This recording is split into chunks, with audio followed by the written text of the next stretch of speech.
우리 찬송가 370장 우리가 가지고 있는 찬송가를 보면요, 제목이 주 안에 있는 나에게 라고 하는 찬양입니다. 이 찬양은 우리가 하나님을 어떻게 찬양하고 그리고 기도해야 할 이유를 분명히 말해주고 있습니다. 이 찬양의 작사자는 히윗이라는 여사입니다. 믿음이 참 좋았고 그리고 전도도 참 많이 했었던 그런 분입니다. 이분이 한 번은 그 불량한 사람에게 복음을 전하다가 폭행을 당합니다. 그러다가 오랫동안 병원 신세를 져요. 믿음이 좋고 신앙이 좋고 그렇게 전도했던 사람이 오랫동안 병원 신세를 지다 보니까 그의 마음 가운데 짜증이 밀려오는 거예요. 병실에서 늘 한결같이 청소하는 한 흑인 여인이 노래를 부르며 청소를 하고 있는 겁니다. 하루는 신경이 너무 날카로워진 희윈 여사가 그만 짜증을 내면서 청소부 주제에 뭐 그렇게 좋냐, 뭐 그렇게 즐겁게 노래를 하며 청소를 하냐라고 짜증을 냈습니다. 그때 그 흑인 여인이 물끄러미 쳐다보면서 이런 얘기합니다. 주님께서 모든 형편과 사정을 찬송으로 변하게 할 수 있는 힘을 주셨으니 나는 즐거울 수밖에 없습니다. 그때 이 히윗 여사가 충격을 받습니다. 내 믿음이 이것밖에 안 되는구나. 나는 이런 사람밖에 안 되는구나. 그러면서 그것을 깨닫고 믿음 없음을 깨닫고 참회의 시를 썼습니다. 그것이 주 안에 있는 나에게라고 하는 시입니다. 주 안에 있는 나에게 참 근심이 있으랴 십자가 밑에 나가 내 짐을 풀었네 주님을 찬송하면서 할렐루야 할렐루야 내 앞길 멀고 험해도 나 주님만 따라가리.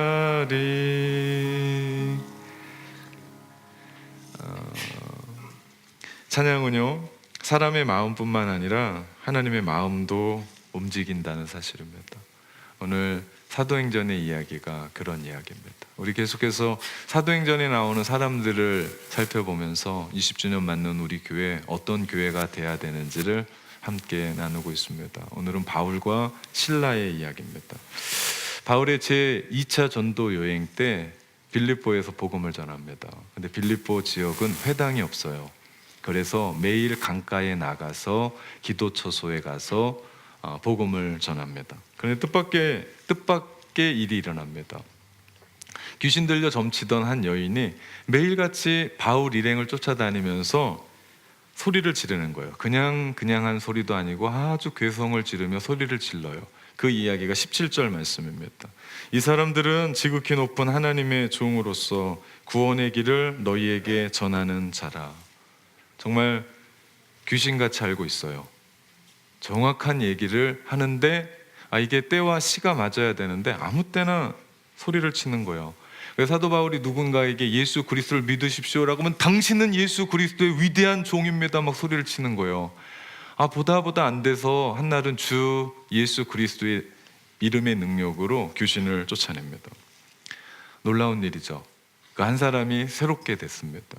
그런데 그것이 계기가 돼서 여기로 끝날 줄 알았는데 이게 웬일입니까? 귀신 들려서 점치면서 돈을 벌었었던 주인이 하나가 아닌 것 같아요. 주인이 여럿이 있었습니다. 그 주인들이 바울과 실라를 자신들의 돈벌이가 막혔다고 광장 법정에 고소를 합니다. 그런데 고소할 때는 고소의 내용이 좀 달라요. 그것은 성을 요란케 하고 로마 사람인 우리가 알지도 못하는 풍습을 전한다라는 그런 명목으로 고소합니다.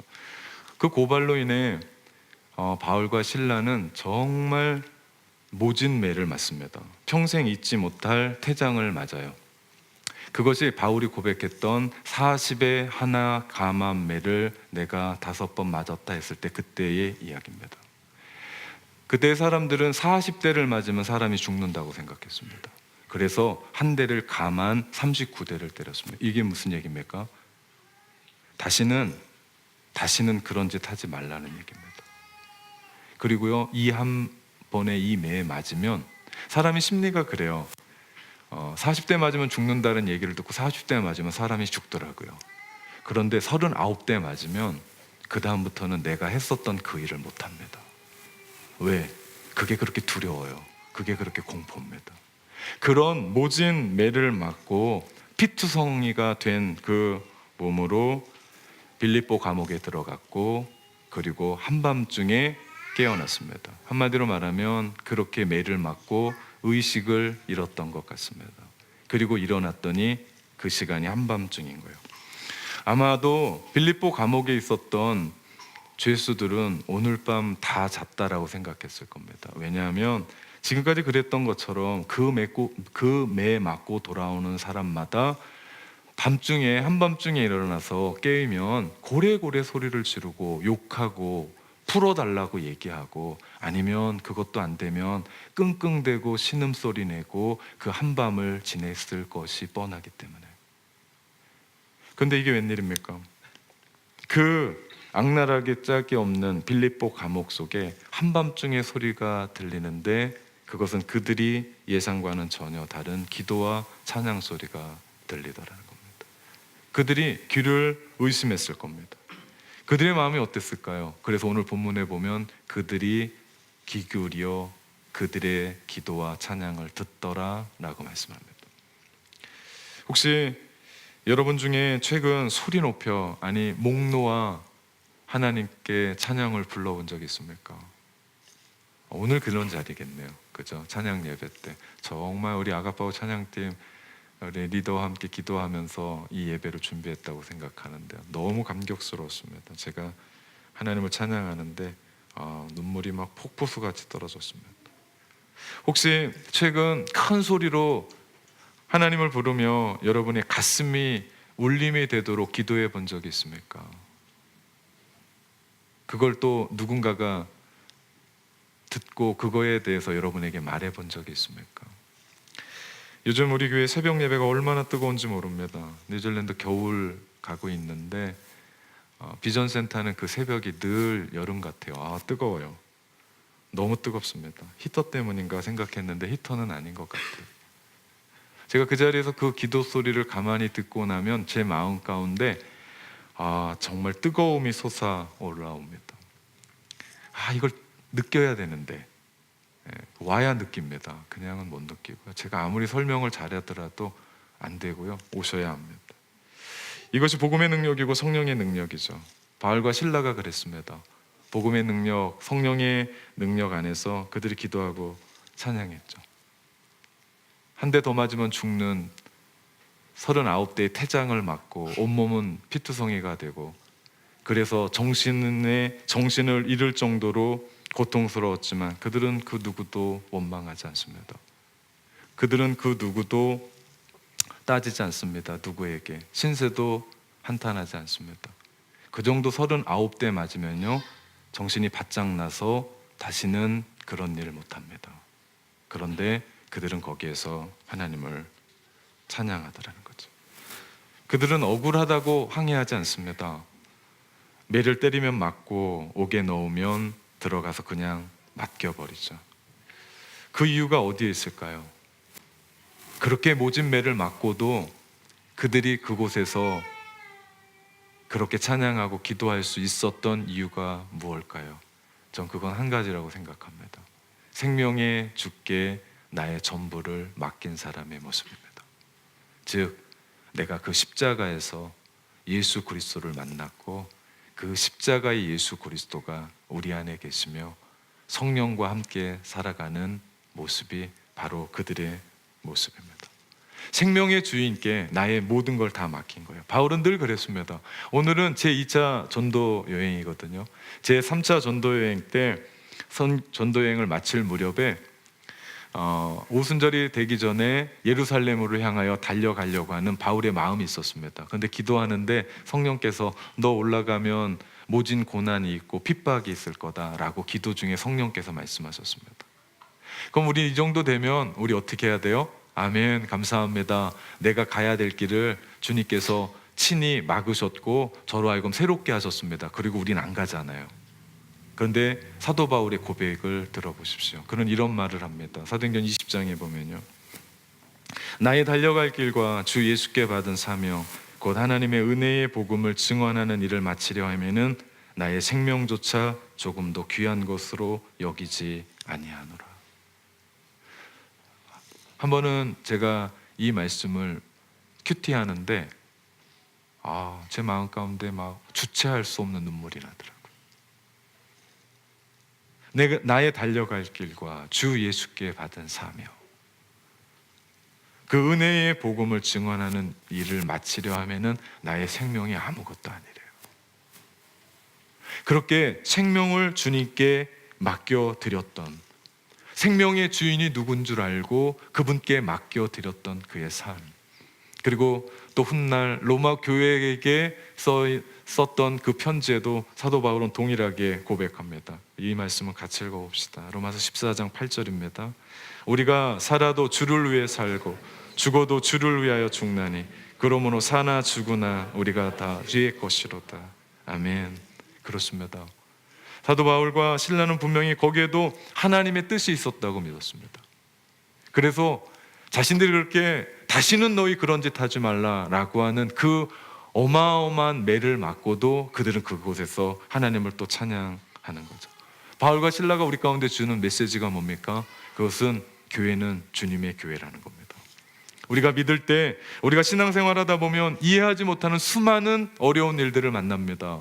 내가 그렇게 하지 않았는데 내가 욕을 먹을 때도 있습니다. 내가 그런 의도로 행하지 않았는데 나를 오해할 때도 있습니다. 그런 일들 만나도 나는 두 손을 들고 하나님께 기도하고 찬양할 수밖에 없게 되죠. 우리가 이랬으면 좋겠습니다. 이해할 수 없는 일을 겪고 배신을 겪고 손해를 보고 억울한 일을 당했을 때, 그것이 너무나 충격이 커서 제정신이 아니고 내가 정신을 못 차릴 때, 그리고 정신을 다시 차릴 때 내가 기도하고 찬양하는 사람들. 근데 이것은요, 그냥 되지 않습니다. 그냥 하자고 해서 되는 것도 아닙니다. 바울과 신라처럼 우리도 생명의 주께 나의 전부를 맡겨드리는 거죠. 그 예수 그리스도의 피 묻은 십자가가 우리 심령 가운데 들어와서 나의 자아는 그 십자가에서 죽고, 내 안에 사시는 분은 예수 그리스도, 내 안에 사시는 분은 성령님, 그분과 함께 이 길을 걸어갈 때만 우리의 삶 가운데 이해하지 못하는 그 삶에서도 우리는 두 손을 들고 하나님을 찬양할 수 있게 될 줄 믿습니다. 그럴 때 기적이 일어나죠. 26절의 말씀, 이에 갑자기 큰 지진이 나서 옥토가 움직이고 문이 곧 다 열리며 모든 사람의 매인 것이 다 벗어진지라. 갑자기, 그리고 개역 성경에 보면 호련히 라고 말합니다. 이 단어는요, 바울과 신라가 그 처참한 상황 속에서도 하나님을 예배하고 기도했더니 라고 하는 것과 연관이 있는 겁니다. 그들이 기도하고 찬양했을 때 그들에게 매인 것이 풀어졌고 그들에게 막혔던 문이 열리게 되었다는 사실이죠. 바울과 신라가 감옥에서 찬양한 것은 신세 한탄이 아니었습니다. 전능하신 하나님을 높였습니다. 구원의 하나님을 높였습니다. 우리를 지금까지 인도하셨던 그 하나님을 찬양했죠. 그럴 때 하나님께서 응답하신 겁니다. 찬양이 그렇습니다. 찬양은 능력이죠. 우리가 믿음으로 하나님 앞에 고백할 때 하나님은 우리의 그 믿음의 고백을 들으시고 우리 앞에 나타나셔서 우리에게 그 능력을 베풀어 주십니다. 우리가 찬양할 때 그런 일이에요. 시편에 보면 우리 이런 말씀이 너무나 많이 나와요. 내가 여호와를 찬송하리로다. 내가 여호와를 찬송하리로다. 영어로 보면요, I will praise you라고 얘기합니다. 이 얘기는 무슨 얘기냐면요, 내가 의지적인 결단과 선택을 가지고 내가 하나님을 찬양하겠다는 겁니다. 지금은 내 마음이 하나님을 찬양할 수 없습니다. 지금은 내 마음이 힘들고 어려워서 하나님을 찬양할 수 있는 힘이 하나도 없습니다. 내 마음이 상했습니다. 내 마음이 깨졌습니다. 내 마음이 좌절됩니다. 그럼에도 나는 하나님을 찬양하기로 결단합니다. 내 삶이 눈물이 앞을 가리고 내 삶이 해도 안 되는 인생의 길 앞에 서 있을 때, 인생의 벽 앞에 있을 때, 인생의 감옥 앞에 있을 때, 그러한 막막한 처지 앞에서도 나는 하나님을 찬양하기로 결단합니다. 나는 하나님을 찬양하기로 결정합니다. 내가 하나님을 높이기로 결단합니다. 그럴 때 하나님은 바울과 실라에게 그 비참한 빌립보 감옥 속에서 오셔서 하나님이 친히 오셔서 친히 신방하셔서 하나님께서 묶였던 것을 풀어주시고 막혔던 것들을 열게 하셨습니다. 이유가 있습니다. 시편 22편 3절에 보니까 같이 읽어봅시다. 이스라엘의 찬송 중에 거하시는 주여, 주는 거룩하시니이다. 아멘. 하나님이 어디 거하신다고요? 찬송 중이에요. 우리의 찬양 중에 거하시는 분입니다. 우리 아가파오 찬양팀과 함께 우리 리더들과 함께 이런저런 얘기하다 보면 우리 성도들이 찬양의 은혜를 정말 많이 받는데요. 그리고 그 찬양 속에 우리 신방을 가면 성도들이 그 찬양에 주체하지 못하고 내 안에 눈물이 나서 내가 어떻게 할 수 없었다라는 이야기들을 많이 듣습니다. 그거 아십니까? 이것은 감정이 아닙니다. 우리가 하나님 앞에 찬양할 때 우리 심령 가운데 하나님 앞에 그렇게 눈물이 흘리고 그렇게 하나님 앞에 나아갈 수 있는 것은 내 마음이 거기에 동화돼서가 아니라 더 중요한 것은 주님이 우리와 함께 거하시기 때문입니다. 찬양 중에 우리와 함께 거하시겠다고 우리 주님이 약속하시거든요. 그분이 우리의 마음을 만지시기에, 그분이 내 마음을 아시기에, 나랑 함께 이불 덮고 살아가는 그 사람도 내 마음을 다 알아주지 못하는데, 내가 배 아파서 난 그 자식도 나의 마음을 다 알아주지 못하는데, 우리 주님이 우리에게 오셔서 우리의 마음을 만지시고 내가 너를 안다, 내가 너를 붙잡는다, 걱정하지 마라 라고 하는 그 찬양 속에 그 마음을 우리가 얻을 때 우리는 그 안에서 하나님을 만남으로 말미암아 우리의 마음이 평안해지는 거죠. 그래서 우리가 이렇게 고백하는 거 아닙니까? 이번에 그냥 반주를 해주십시오. 우리 같이 이 찬양 같이 올려드릴까요?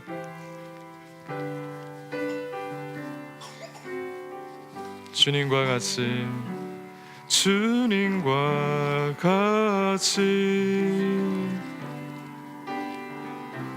내 마음 만지는 분은 없네. 오랜 세월 찾아 난 알았네. 내게 주밖에 없네. 주 자비강같이 흐르고 주 손길 치료하네. 고통받는 자녀 부르이니 주밖에 없네. 주님과 같이 내 마음 만지는 분은 없네. 오랜 세월 찾아 난 알았네. 내게 주밖에 없네. 그래서 우리가 하나님을 찬양하는 겁니다. 우리가 상황이 좋을 때만이 아닙니다. 우리가 기뻐할 수 없을 그때, 감정이 상했을 그때, 마음이 아플 그때, 기분이 별로일 그때, 낙심될 때 우리가 하나님을 찬양하기로 결단해 보십시오. 그러면 주님은 그 찬양의 길로 우리에게 직행해 오셔서 우리를 위로하시고 격려하시고 길들을 푸르시며 인생의 문들을 여시는 줄 믿습니다. 더 놀라운 것은 찬양이 만든 이 기적이 여기서 그치지 않는다는 거예요. 한 영혼, 한 집안을 구원하는 하나님의 역사를 만들어냅니다. 감옥을 지키던 간수가 잠자다가 소리가 나서 깨어보니까 감옥이 난리가 난 거예요. 문이 다 열리고 죄수들은 보이지 않고, 당시 로마법에 의하면 죄수가 도망하면 그 죄수의 형량을 그 간수가 다 져야 했습니다. 그러기에 자포자기하고 자결했던 겁니다. 그때 바울이 28절에 보니까 소리를 질러서 당신 몸을 해치지 마시오, 우린 다 여기 있습니다. 그러자 간수가 놀라고 두려워 떨면서 바울과 실라 앞에 엎드려 묻습니다.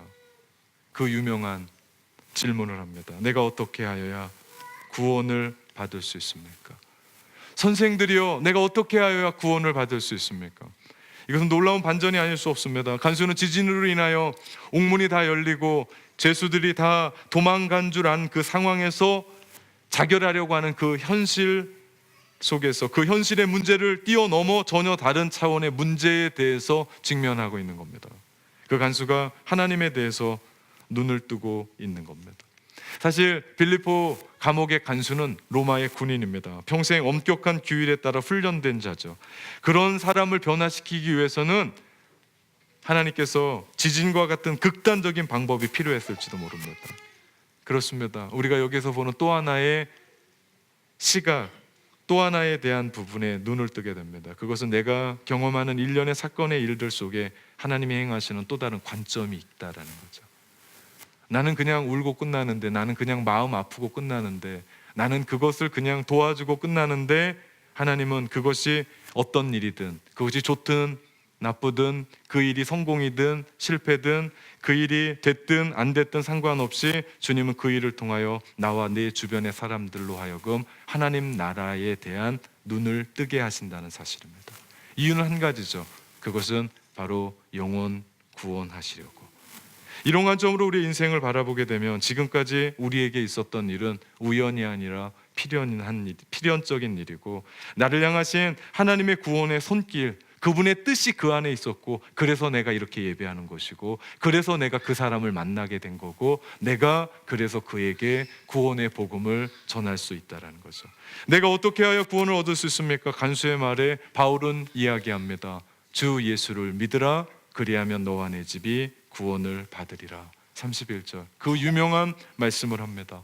인생의 유일한 답은 예수 그리스도를 믿을 때입니다. 우리가 다른 사람에게 그 어떤 얘기를 하지 않아도 돼요. 예수 그리스도, 그분을 믿으면 우리 인생의 답이 그 안에 있습니다. 그렇기 때문에 우리는 당당하게 외쳐야 됩니다. 선생님, 당신은 성공하셨습니다. 그러나 그 성공으로 당신의 인생의 문제를 해결할 수 없습니다. 예수 그리스도를 믿으셔야 됩니다. 선생님, 당신은 인생의 자식을 훌륭하게 키우셨습니다. 그러나 자식 훌륭하게 키운다고 해서 그것으로 말미암아 당신의 인생의 문제가 해결된 것은 아닙니다. 예수 그리스도를 믿으셔야만 합니다.